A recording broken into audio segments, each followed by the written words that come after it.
सो pharmaceutical jurisprudence का ये lecture second है। इसमें मैं आपको नोट्स प्रोवाइड कराऊंगी, ठीक है। तो आपके लिए कुछ नोट्स हैं मैंने जो बनाए हैं खुद से, ठीक है। ये क्वेश्चन, ये ड्रग इंक्वायरी कमेटी क्या होती है? ड्रग इंक्वायरी कमेटी देखो DEC यहाँ पे आएगा, गवर्नमेंट ऑफ इंडिया ने अपॉइंट की थी।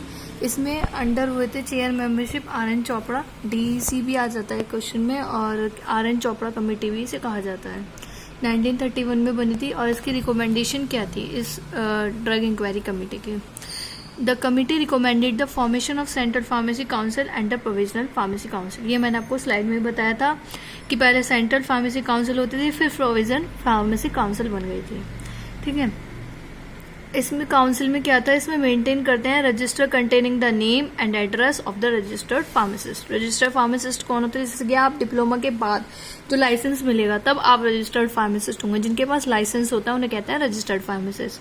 तो इस काउंसिल में आपको क्या मेंटेन करते हैं? रजिस्टर्ड के अंदर नेम एड्रेस जो रजिस्टर्ड फार्मासिस्ट के लिए मेंटेन करते हैं।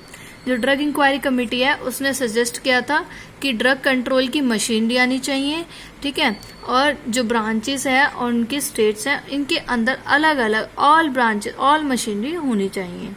फिर जो कमेटी है उसमें रिकमेंडेड किया जाता है, स्टेबलाइज किया जाता है इक्विप्ड, मतलब कि इक्विपमेंट्स डाले जाएं, रिकमेंड किया जाए इक्विपमेंट डाले जाएं सेंट्रल ड्रग लेबोरेटरी के अंदर।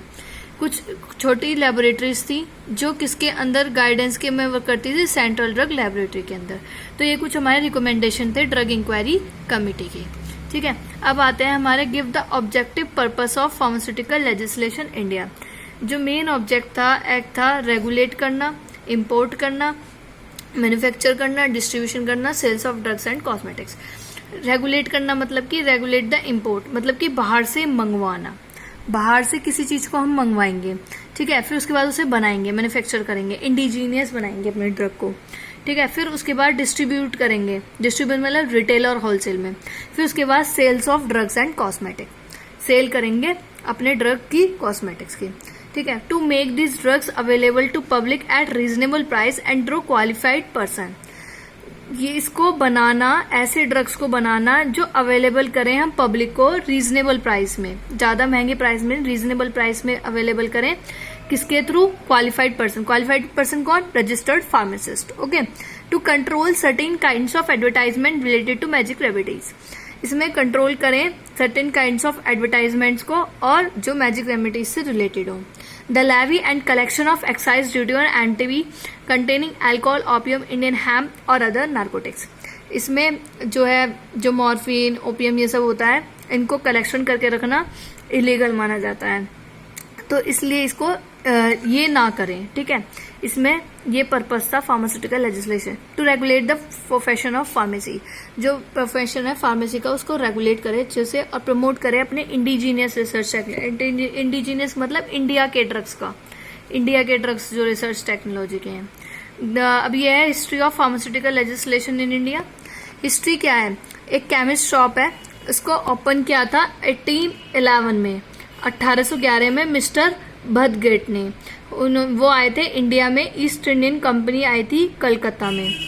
फिर दूसरी फर्म है Smith strain street and corporation, ये एपोथिकेरी शॉप स्टार्ट की थी। पहले एपोथिकेरी शॉप कहते हैं केमिस्ट शॉप को, ठीक है, 1821 में, ठीक है। इन्होंने कमेंस की थी, मैन्युफैक्चरिंग हुई थी 1980 में। फिर आचार्य प्रफुल्ल चंद्र राय आए थे जिन्होंने बंगाल केमिकल फार्मास्यूटिकल वर्क किया था कलकत्ता में, 1901 में इन्होंने स्टार्ट किया था।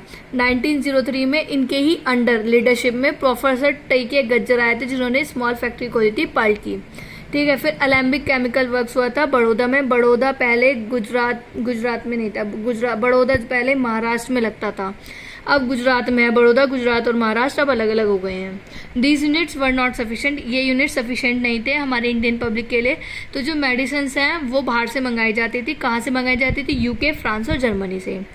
जो cheaper drugs were imported from abroad, also increasing demand for indigenous drug. Cheaper drug मतलब कि सस्ते ड्रग, चीपर ड्रग मतलब घटिया ड्रग नहीं, सस्ते ड्रग्स मंगाए जाते थे बाहर से, अब्रॉड से, और फिर उनकी इंक्रीज कर दी जाती थी, डिमांड इंक्रीज कर दी जाती थी, क्योंकि उन्हें इंडिया के तौर पे बना दिया जाता था। ठीक है। इस इशू को पब्लिक ने, the public made the government to take notice of such drug trade and industry and to introducing effective legislation to control the import, manufacture, distribution and the sale of drugs. इस issue को public ने कहा, government को notice दिया कि आप खुद का ड्रग बनाएं। इसमें लेजिस्लेशन कंट्रोल हुआ इम्पोर्ट का, तो मतलब कि इम्पोर्ट जो होगा वो कम से कम होगा, अफेक्टिव का होगा, ठीक है। फिर उन्हें मैन्युफैक्चर इंडिया में बनाया जाएगा, डिस्ट्रीब्यूशन किया जाएगा और सेल की जाएगी ऐसे ड्रग्स की। तो गाइज इसमें सबसे ज़्यादा 2 क्वेश्चन पूछे जाते हैं, एक तो फार्मास्यूटिकल लेजिस्लेशन इन इंडिया की हिस्ट्री या फिर ओरिजिन पूछ लेता है, दूसरा क्वेश्चन के दोनों क्वेश्चन सेम है। और एक क्वेश्चन आता है DEC, ड्रग इंक्वायरी कमेटी या फिर RN चोपड़ा कमेटी। इस चैप्टर में यही दोनों इंपॉर्टेंट है और ये दोनों मैंने आपको पिछली वीडियो में भी और इस वीडियो में दोनों में डिस्कस कर चुकी हूँ, ठीक है। Okay, thank you guys.